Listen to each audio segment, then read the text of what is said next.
Let me tell you all a story about a man called Daniel.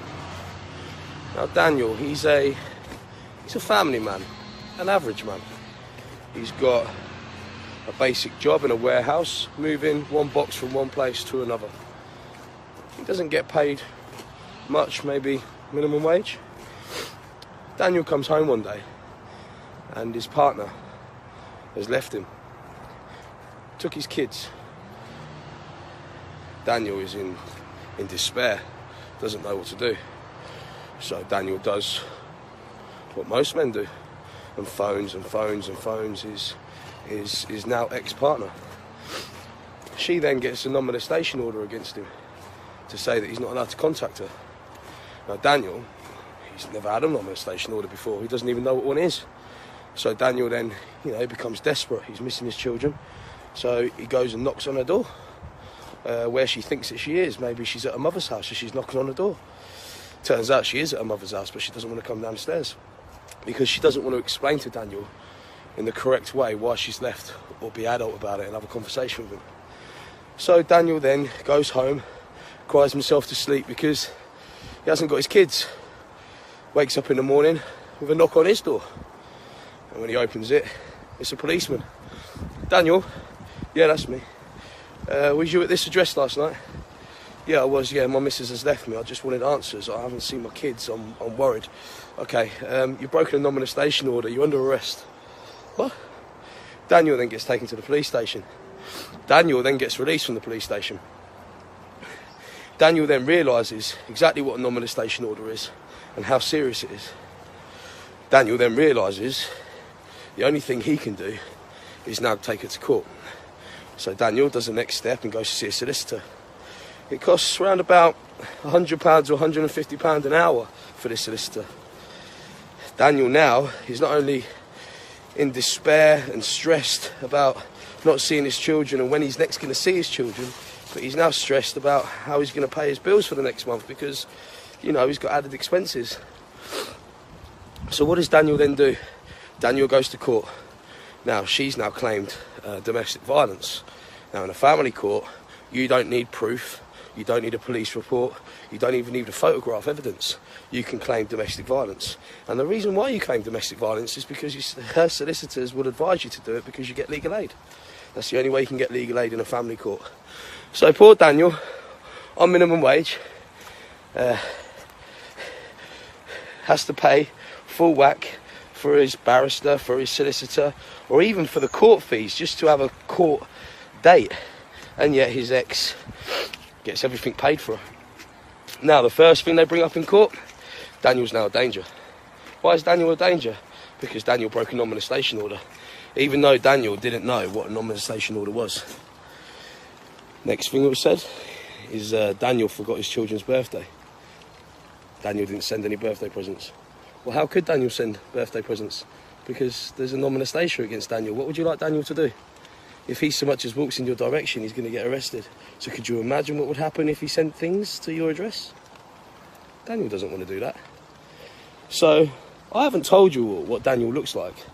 I haven't described to you what Daniel's about or what his interests are. So let's now imagine Daniel with tattoos and big arms. Let's say Daniel is into fitness.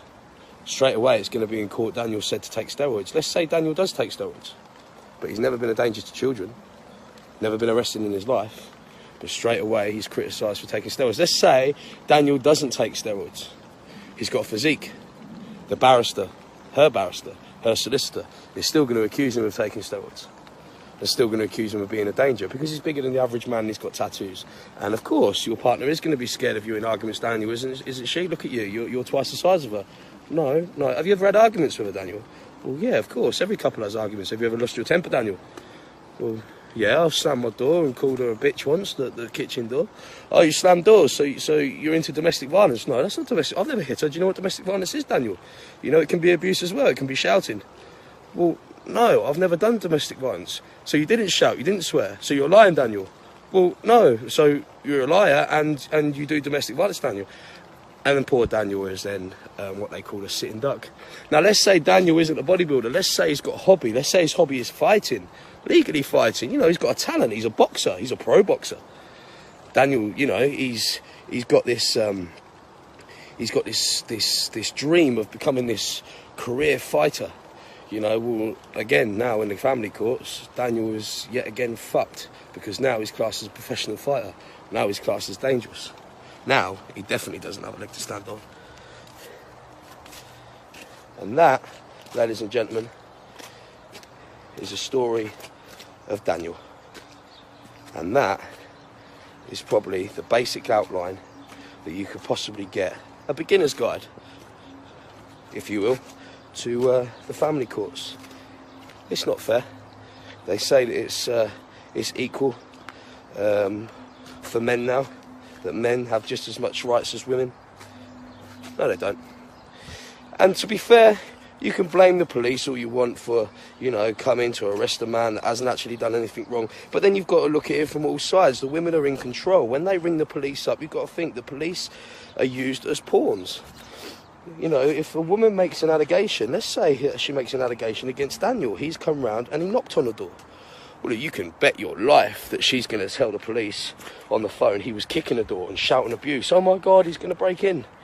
So of course now you've got police that are travelling to your address. All they get told is what the dispatcher says on the radio, and they're probably getting told that a male with big arms, tattoos, or professional boxer is at a woman's address, kicking and shouting and trying to break in. So of course a policeman is going to turn up with his adrenaline pumping. You would, I would. But unfortunately, that's not all the facts of the situation. And when it turns up, you've got poor Daniel, he's emotional. He just wants to see his children. He can't get what he wants to get out. He can't express himself because he's upset. He's like a child that can't catch their breath.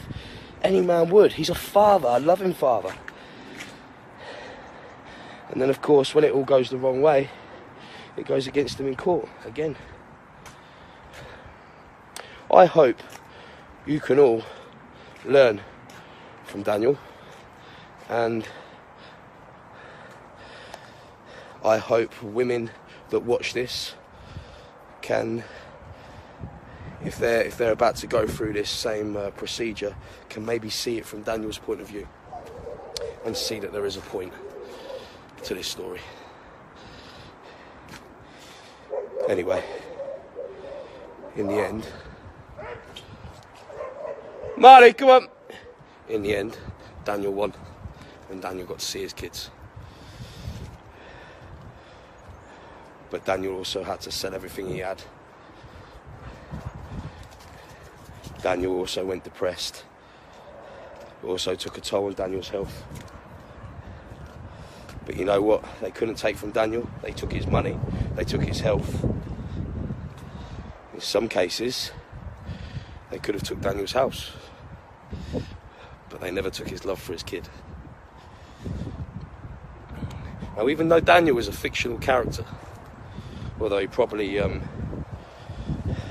has some resemblance to some people out there watching this video, even though he's a fictional character, he's sort of a hero, really, isn't he? He's a proper dad. On that note, out for training, baby!